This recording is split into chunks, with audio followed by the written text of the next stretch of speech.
Welcome to Toffee TV. It is the player ratings. Everton 2, Brentford 4. I have no idea how 6 goals have even been scored in that game, if I'm perfectly honest. But Everton have shot themselves in the foot today. David Moyes has shot himself in the foot today by making changes. If I'm honest, I don't know why. I don't know why he made this. I said it so many times. Said it on Tuesday night when David Moyes is forced into making basically a team. We seem to do all right. When he's got too many options or he gets options back, he can't help himself at times. And I think one of those times was today. Not a chance on earth that Michael Keane should have been back in that team today, especially after watching him for 5 minutes and knowing that he didn't look right. Because he didn't look right. And I think people, it's not just me saying that because of the defeat. I think if you looked after about 10, 15 minutes, you looked at Michael Keane, you could see he wasn't right today. And I don't understand also why David Moyes persists in playing a right back who's centre back at right back, who ended up being a right wing back for us. It doesn't help the team. The other thing I think today is, I think we didn't give Brentford enough respect, considering that the situation we're in as a team, in situation of amount of players we've got missing. I think we should have played a bit more like a team that was away from home. I think we should have played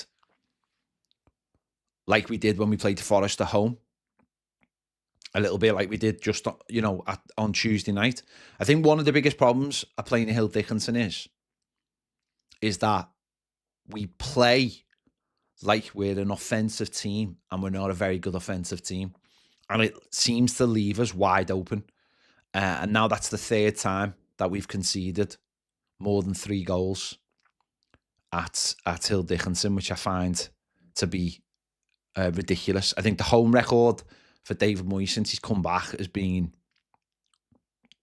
pretty poor. And I think one of the reasons is because we do concede so many goals. And I think that was on show again today. The midfield was unbalanced. McNeil playing in centre gives you nothing as far as I'm concerned. He's a player who should just fill in. But he shouldn't have started the game. I also don't agree with Tyler Dibblin going at half time either. Don't see how that helps whatsoever. It left us completely unbalanced. I think it should have just been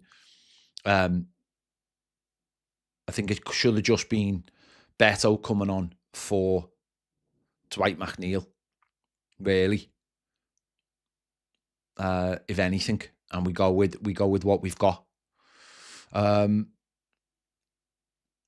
was a shambolic performance by so many today, and also almost like a few of them. It felt like the Wolves game a couple of years ago when we got beat 3-0 on New Year's Day. But too many were off them. But I do think that Moyes just at times leaves us exposed in terms of attacking. And I just think, as I said, I think Jacob Brien should have started at centre back today. I thought Tarkowski and Michael Keane were horrendous. And as I said, you watch that first goal again, and you watch the second chance that he had to that had. Keane is nowhere near him. And they expose the flaws of Michael Keane, which is to a lot of the time just being really flat-footed. Don't get me wrong, he's had a decent season, but this idea of like what some people have built him up to be, he's our 4th choice centre back, and he should be our 4th choice centre. And the manager should have trusted Nathan Patterson to play right back today, and I think that's where he's got it wrong. Massively got it wrong. You're playing at home. You either play, if you're playing with 3 centre-backs, you play and let them have the ball. If you're not and you want to go forward, play a proper right back. And I just think he got it completely wrong today, the manager. So let's get into the players. Jordan Pickford could, probably unlucky to be on the back end of 4 goals. He's made 3 saves. As I said, one of them was in the first half. Not really sure he could have done anything about any of the goals. They did target him again from set pieces, which we dealt with. But maybe that's where the second goal comes from, is that the players are so busy trying to deal with players getting around Jordan Pickford that they have took their eye off the goal scorer. If Jordan Pickford does have a weakness, I think it's from corners where people do target him, try and get round him. And we haven't figured that out, and it's happened in so many games, and we haven't figured it out how to deal with it. I think a front post screener would be a big thing for us, but apart from like one stupid kick in the second half where the lad tried to have a shot and nearly put it in his own fans, I don't think Jordan had too bad a game. But so Jordan, I'd give a 6.8. Jake O'Brien again didn't have a terrible game. But he's not a right back. And guess what? He certainly isn't a right wing back, which is what he became in the second half when Moyes decided to completely unbalance the team.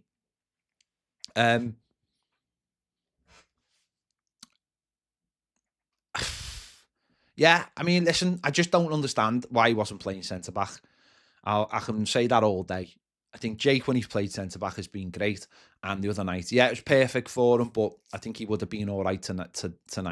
I just think Moyes, he just gets in his own head. And as I've said, I'm a 75-25% with Moyes. 75% of him, great manager, but 25% of him just burns my head out. That's just also, though, can I just say, and I know I've seen people who watch this, the shouts for him to be sacked every time we lose a game is just tedious. It is absolutely tedious to see these shouts of him. Do people not look at like West Ham and see what happens?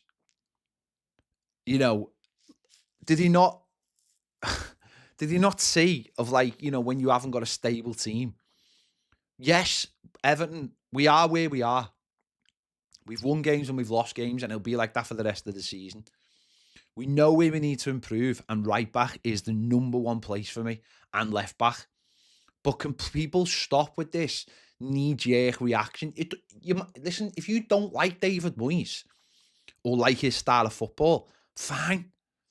I've got no issue with that. That's personal preference. But I really do. I really don't understand this thing where every time we lose a game, people decide that he needs to be sacked. It's like, it's just daft. From where we've been in the last few years to where we are now, just get on with it. We will lose games of football. No one wants to see us have 4 put past us at our own ground. And I think the manager does let himself down at times, especially I think he's still tied to ideologies from the past where he needs to move forward. Set piece situations and, bringing in coaches and a lot of other things. But this thing where we're just going to have a go, people are going to say, get him sacked every single time we lose a game is just daft. It's just daft, and it's just tedious as well. And yeah, I just think it's the manager has his issues, and it's fine, by the way, to point those issues out. Absolutely fine to point those issues out.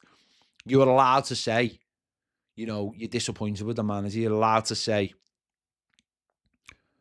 that you think he got it wrong. You're allowed to say all those things. It doesn't mean he should be sacked. Just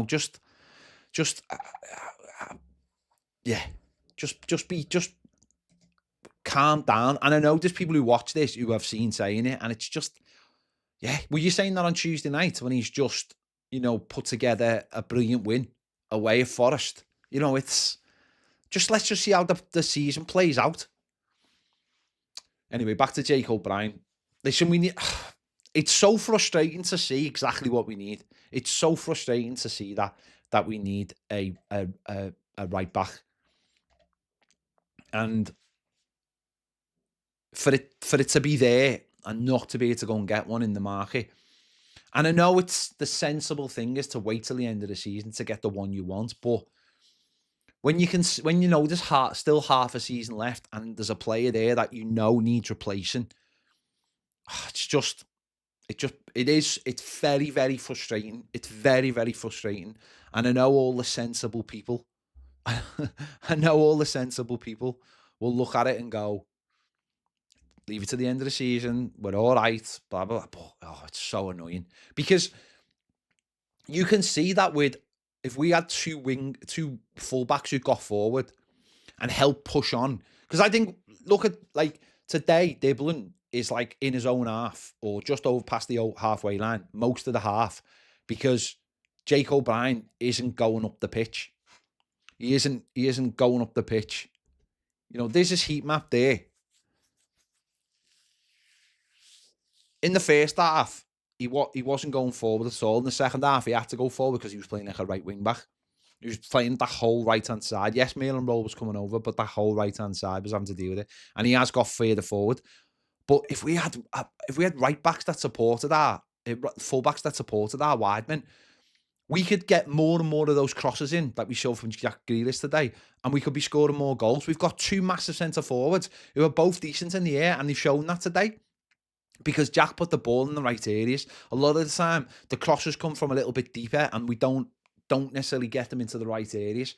But with fullbacks, and I think Brentford showed today, you get your fullbacks high, your wide men go even further forward, and you can push teams back. And it's so annoying. It is so annoying not to have fullbacks. And you know, I want Jake O'Brien playing centre back. It's as simple as that. I want Jake O'Brien playing centre back because he to me, for me, is just better. So Jake at right back today wasn't sort of terrible, but he's not a right back. 7 defensive contributions, 1 out of 1 tackles, won 2 out of 3 ground duels, 3 out of 4 aerial duels, 9 recoveries, 1 block shot, 3 clearances, 2 interceptions. He did keep the lad on for the 3rd goal, which I thought was the most important goal of the game, really. He was far too deep, left them on sides, and that's how they've scored. So Jake, I would give a 6 for today. On the other side, Vitaly Mykolenko, the quality is just not there. And again, it's in the final third. It's, you know, defensive numbers are fine. 3 out of 5 aerial duels, 1 out of 3 ground duels, not great. He was dribbled past once. He's just not good enough. I mean, without being horrible, he's just not good enough. I mean, he did get forward today. And you can see his heat map there, you know, in the final third. But he just doesn't offer anything. His crosses aren't good enough. I'm trying to, you know, be nice. They're not good enough. They are poor. He very rarely seems to get too many accurate crosses into the box. And Everton have to make these decisions now. Crosses 7, 3 accurate. Everton have got to make these decisions. And they are likely to be decisions that are made at the end of the season. I can't see us sadly bringing anyone in January. But I do really think that it would change our team if we had... There's no pace. I mean, that's the main thing from both of them. There's no pace. Mykolenko isn't fast. And obviously Jake... got to caveat it all the time. He's a centre-back. But there's no pace. And it's the difference in the team would be massive, in my opinion, if we had a right back and a left back who could get forward. Or just at least one of them could get forward. But as I said, I would have played Nathan at right back today. But Mykolenko at 5.5 for today. Not good enough. James Tarkowski Give mistake for the first goal. I've no idea. He was unlucky because he'd had one cleared off the line at the other end before they'd scored. Ironically, it was Tudor who got cleared off the line. But I just don't know what he was doing for that goal. The lad goes down, and then he seems to stop. And if you watch it, he turns around and he's like looking at Jordan Pickford. He's not concentrating on the game, like he thinks it's going to be a foul. And then the ball gets played back to him, and he doesn't. He just like sort of reacts as in like, I haven't got a clue what to do with this ball, and he just kicks it into one of our players who's got 3 players around him. It breaks down. They put a cross in. We'll talk about the second bit in a minute. And from then on, he looked very, very uncomfortable. Very uncomfortable. After that, he just looked all over the place. After that, and he just wasn't great after that, to be honest. After arguably having his best game of the season against Nottingham Forest. Can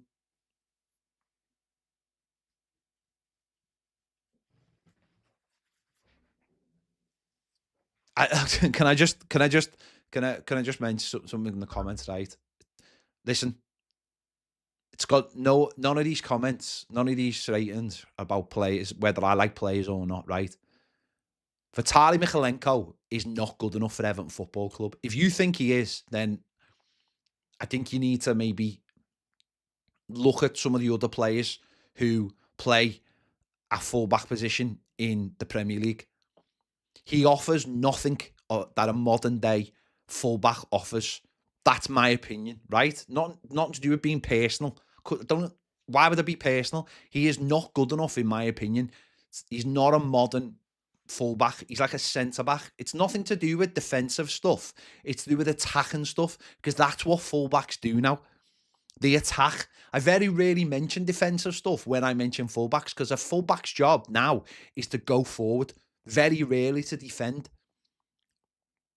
It's nothing to do with, with anything else. You can defend all day long.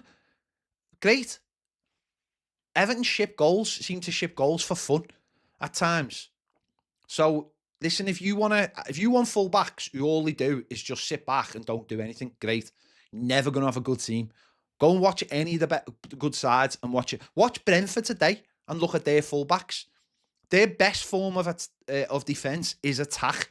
Their fullbacks go forward. That's what modern footballers do. Mykolenko probably doesn't even deserve 5.5 today for his attacking play, but that's what I've given, right? Because actually, defensive wise, he's all right, right? But if you think that's good enough, then I don't know. I think you need to go and watch some other players or raise your standards, because that to me is not good enough. Fullbacks who can't cross, who've got no pace, and can't seem to kick a ball the right way. If that's your level, then fine. I can't argue with that, but that's not my level. I want players who can get up and down, and it's nothing to do with scapegoats. It's about players who aren't good enough. I hate this thing about scapegoating, right? Oh, you pick on this player. No, what that genuinely means. It genuinely means that player just isn't good enough, right? That's it. That's as simple.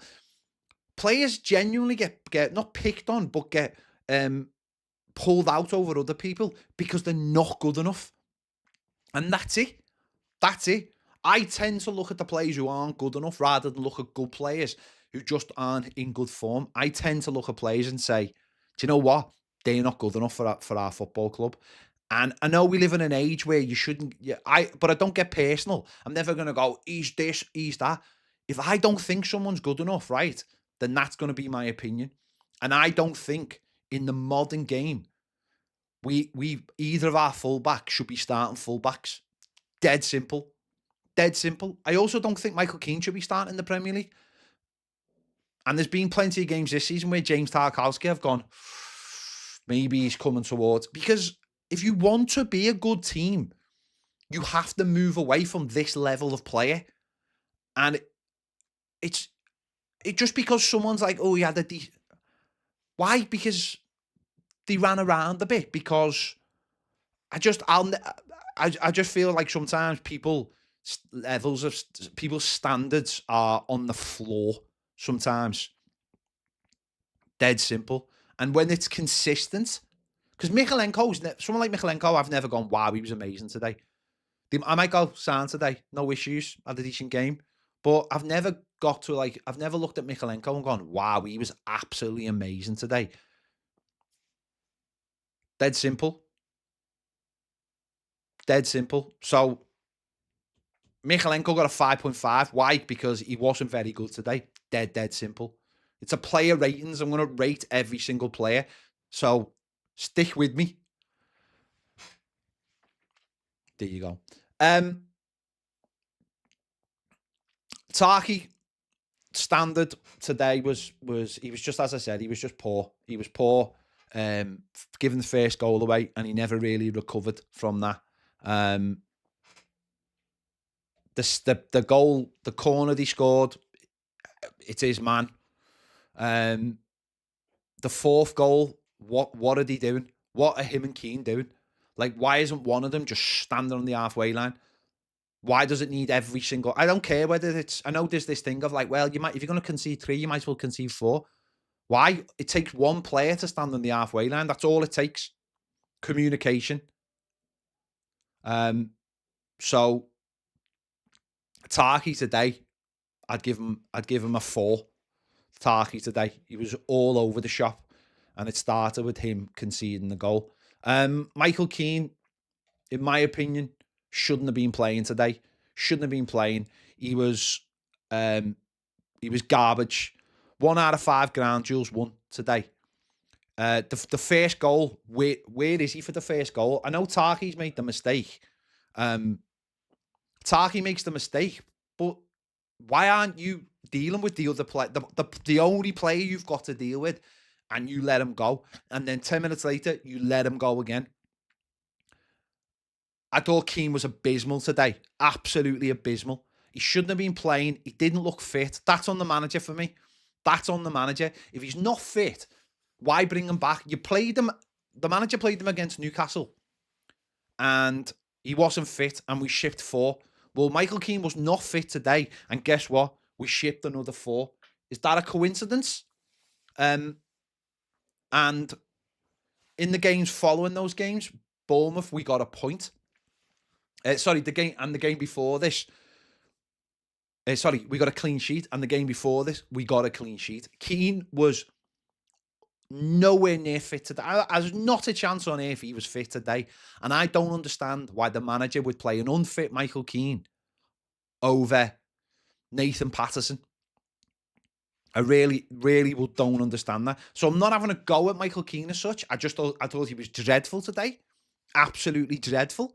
But I'm not having a go at Michael Keane because he just didn't look fit. There was a bit when their player went down injured with the head injury, which I know it pissed a lot of people off that he went down.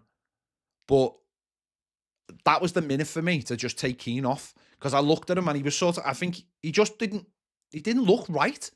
He did not look right. And I've got no idea why Moyes. And I would have liked, I'd liked someone to have asked him in the press conference, but I don't think anyone did, whether he was fit or not, because he did not look fit to me. He was all over the show. I know people will point to Tarky for the first goal, but Michael Keane, now go and watch it again and look at Michael Keane for that first goal. It's embarrassing. And as I said, he got away with one not long after that, where Pickford had to make a save.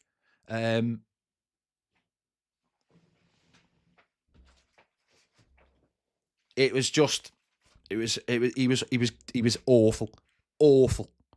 And as I said, for the fourth goal, I don't know where he is for the third. Where is he for the third goal? But not his fault, but where is he? But that fourth goal, him and Tarky, he's not a chance he should have played today. And that's on the manager. That is on the manager, completely on the manager today. He got it wrong. So Michael Keane, I would give a 3 for today. Because I just thought he shouldn't have played, as far as I'm concerned. And he was all over the shop. And that's on the manager for not learning from the Newcastle game, by the way. That is on the manager for not learning from that game. So the whole of the back four. So, so the people who've just been having a go at me for what I give Mykolenko, I hope that makes you feel a little bit better now. That he wasn't the worst player in defence, because I've just rated the other two worst. And so I hope you feel better about yourselves now and about the world. Tim Maburum, I thought he was off it today. Got took off for Harrison Armstrong, 77th minute. He just didn't look anywhere near whether the games have caught up with him. 49 touches. He just didn't look anywhere near it, if I'm honest.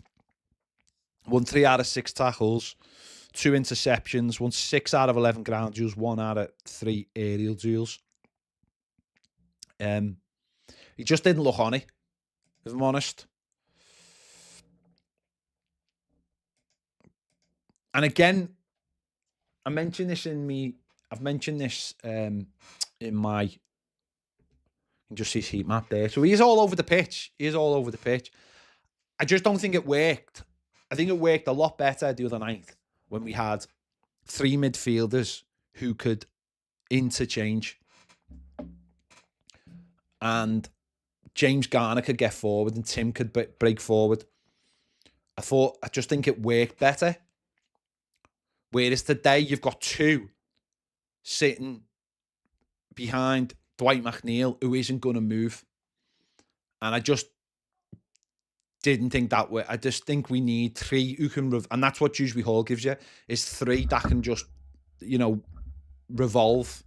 And when we play that's the one thing with Alcaraz, and Alcaraz has got a bit more movement, but that's certainly the thing with McNeil, is that the 2 just don't want to go past him because he's not going to drop in for you. So I didn't think Tim had a very good game. Listen, it happens. I didn't think he was terrible. He wasn't like Newcastle terrible. I just don't think he had a particularly good game at all. So, without labouring the point too much. So, Tim Irabunum, I would give a 6 for today. James Garner, he looked tired, if I'm honest. He looked a little bit tired. He didn't have that drive that certainly had on Tuesday night. Won 4 out of 7 tackles, won 11 out of 13 ground duels, so nothing to sniff at there. 1 out of 1 aerial duels. So his numbers in terms of defence are pretty good. But he won 4 dribbles, 3 out of 4 successful dribbles, 75 touches.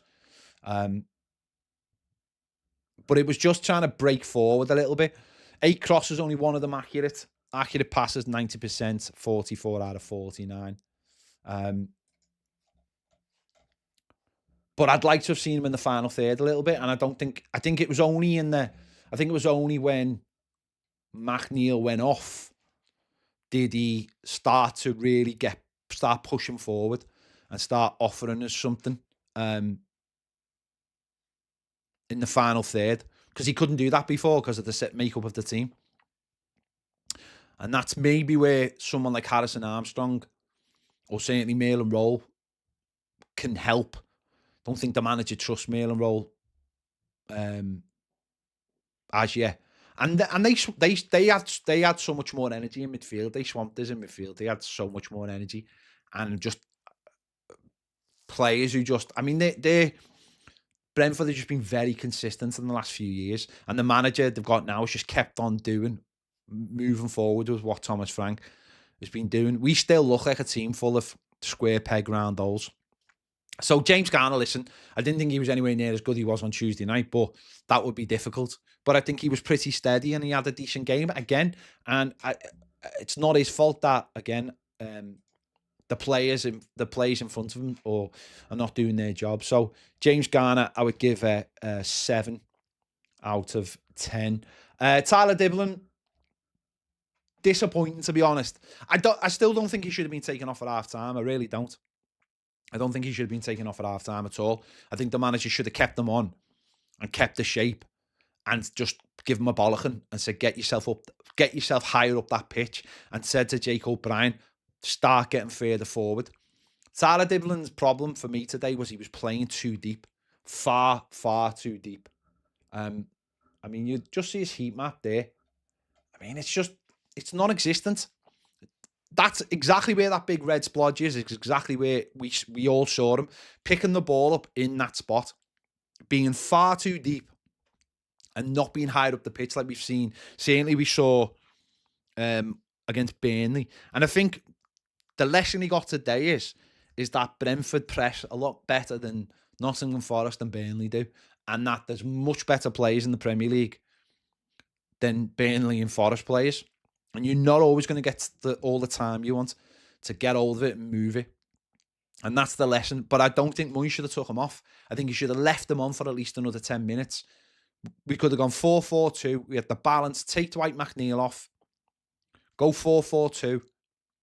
And just have a little bit more of a shape.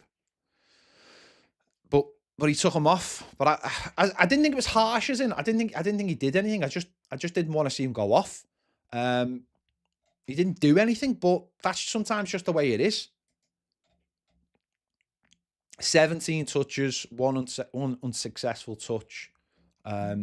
He did have a moment in the first half where he had an opportunity to get a shot off, and he waited and waited and waited, and it was blocked. He does need to quicken things up. He does need to move the ball a lot faster. And you're playing against better players who are they're a lot faster than us, a lot faster than us. But he has to be higher up the pitch, and the way we play with the fullbacks, it's not going to happen. Tell him to stay up there and get players behind him. You know, Jack Grealish could have, he wouldn't, but Jack Grealish could have a very similar half to him and would never be taken off. And that's the only thing that disappoints me, is that you've got to give him a little bit more and say, just give him a kick up the arse and say, stay on that pitch and give me 10 more minutes. And if you don't do it in 10 more minutes, you're coming off. I don't want to see players being taken off at half time like that when, yes, they weren't great, but it's because of other circumstances as well. But listen, he wasn't great, so that's fair enough. So Dibbling, I would give a 4. Jack Grealish on the other side. The mad thing is, Jack Grealish has walked away with 2 assists today, and I didn't think he was particularly that good, if I'm honest. But he did put in 2 great balls. He can be frustrating, Jack. But the difference is when you're someone like Dibbling and Jack, that's the difference. Right there. Is look where he is the whole time he's on the pitch. He's in the final third. And that's where Tyler Dibbling needed to be today. And he has to get in that area. Jack's more experienced. He's got 10 years more experience. He understands where he needs to be and what he needs to do. Jack can be frustrating because he's almost like waiting for the perfect ball. He never wants to give the ball away. Oh, hang on. Oh,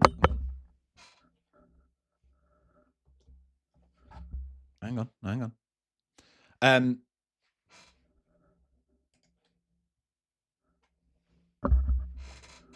Jack will get in the final third. Hang on, did I go quiet there or what?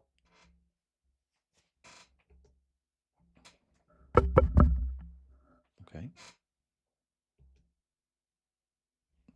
The mic seems to be going off when I put the other screen on. Jack plays right up into that final third. 2 assists, and that's where, but today he saw we had 2 centre forwards. He put the ball in, one on the left, one on the right, and both centre forwards have scored goals. And you just think to yourself, if we were putting more crosses in like that,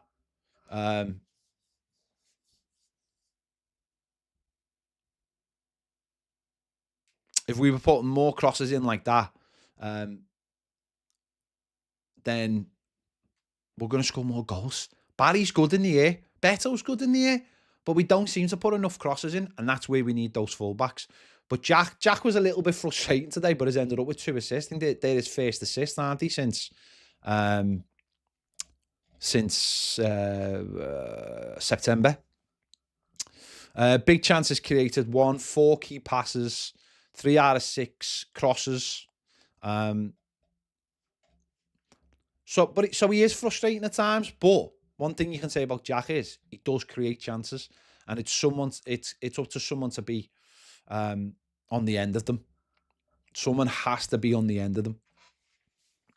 And he's got 2, and we've managed to get a couple of goals, but ultimately it doesn't mean nothing. But that's where Tyler Diblin's got to be. He's got to be in that final third, and he's got to be putting the ball in, like we've seen Jack. But also Jack has to do that more often as well. When Jack puts quality crosses into the box, Everton score goals. Whether it's from him or from a knockdown, whatever, we'll get goals. So didn't think Jack had a great game, but he's ended up with 2 assists. So, and also, as pointed out by my nephew, is like, maybe we should play him on the right more often, because he's actually can get the ball. He doesn't have to cut back, and he can just put a cross in. So maybe we do start sort of switching it up, getting him on the right at times as well, or maybe he starts playing central when if that's possible. So Jack, I would give a 7 for today. Obviously getting 2 assists. Dwight McNeil.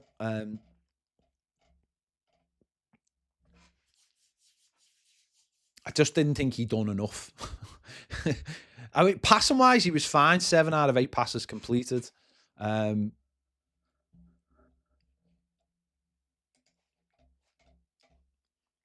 Defensive contributions, none, which is fine because of where he was playing. For me, he's just too slow. He did have the one shot. I think the keeper made a save from it, which was a decent effort. But for me, he's just too slow to play in that role. If you're going to play him, you've got to play him on the left. And if you've got a lack of players, then maybe you could move Grealish into the centre. But when he's playing centrally, like I said before, you have to... Your midfielders can't move. Your 2 midfielders. And I just don't think he's good enough, personally. Again, just don't think he's good enough. Never have thought he was good enough. I certainly don't think he's good enough now. So that's just the way it is. He went off at half time, and yeah, I totally understand. I totally understood that decision, because he was offering us very little. He's just too slow. When the ball's like 5 yards away, it seems like it's a real stretch for him to get to the ball when it's 5 yards away. And they were just a lot quicker than he was. Dead simple. Just a lot quicker. And listen, Jack's not like... I wouldn't say Jack's lightning quick, but he's so talented that he drops a shoulder and he's away. So, yeah.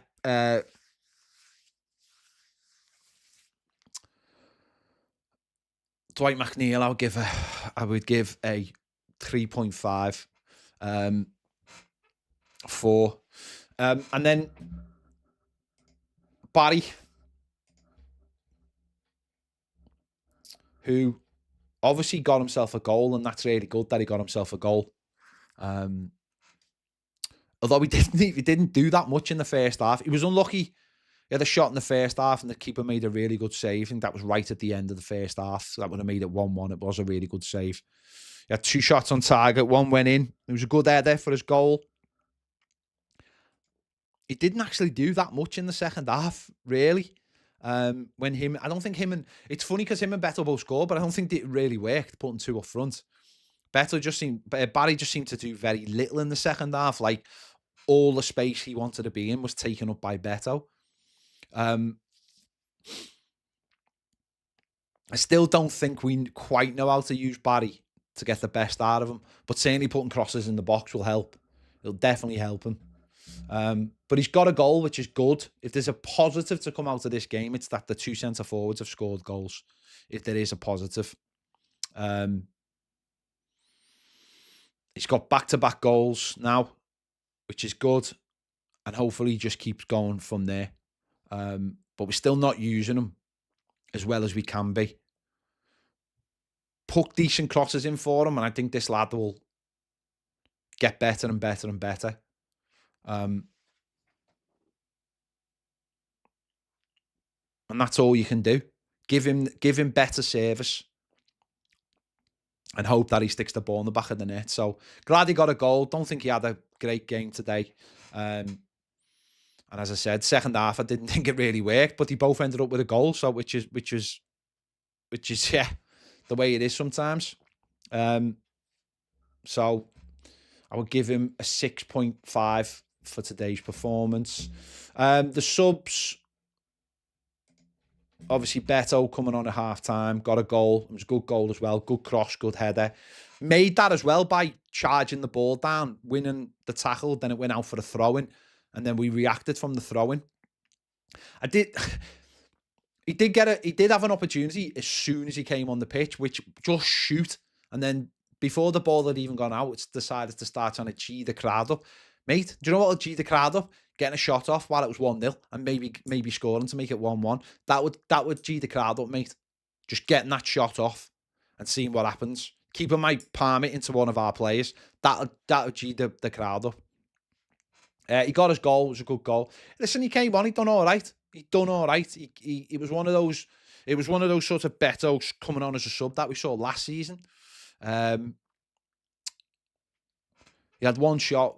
It totaled 3 shots. One on target. One blocked. And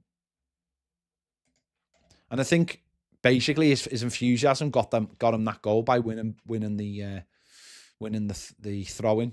One successful dribble. So fair play. He looked a lot more like the player that played last season for us.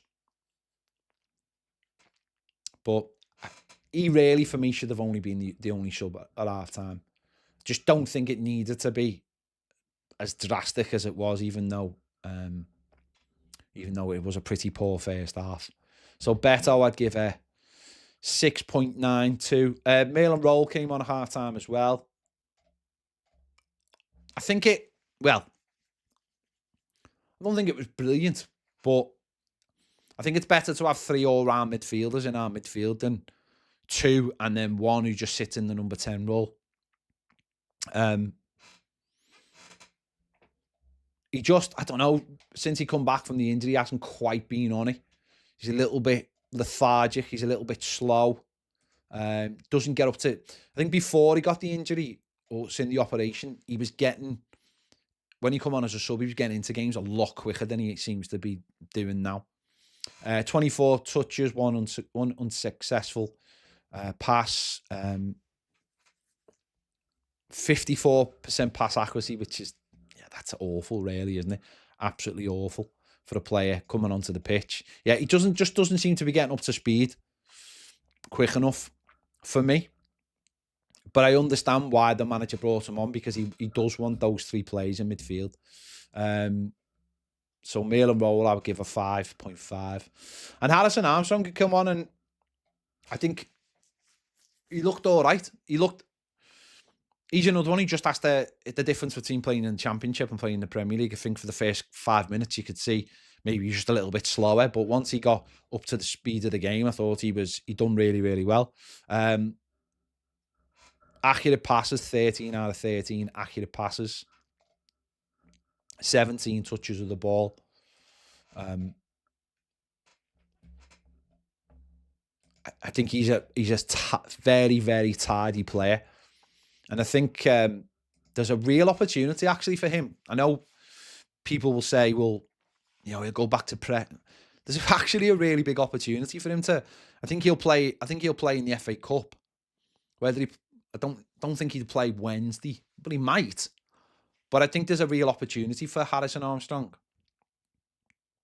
in the next couple of weeks. Because I just think he got into the game a lot quick. Certainly he got a lot quicker than Maitland Roll did. And I think he's another one he's not pigeonholed in one position. So there's an opportunity for him.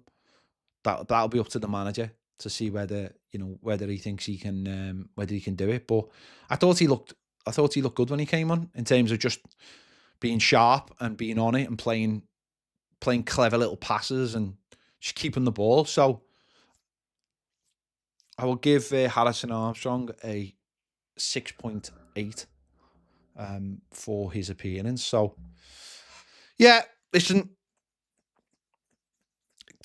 crap performance, crap results, poor managerial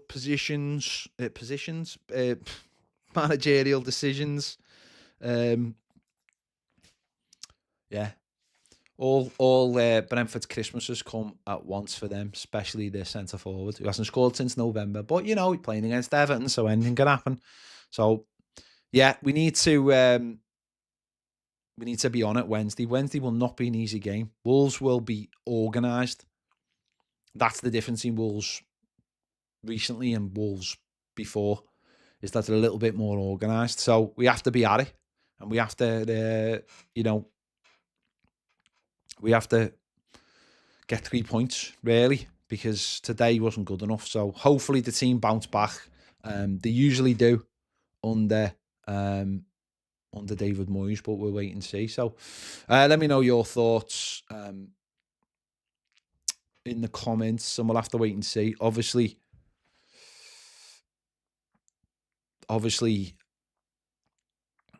we've still got players out. Don't think Dewsbury Hall is going to be back anytime soon. And obviously we've got players at the AFCON. But no excuses. The transfer window's open. So let's see what happens. But big week, couple of big games this week. And we'll see. We'll see what happens. Right, make sure to check out Baz's videos. We'll be doing the final word tomorrow on Toffee TV Premier. So make sure you join us for that. We'll be live at 1 as well. So thank you for watching. See you all later.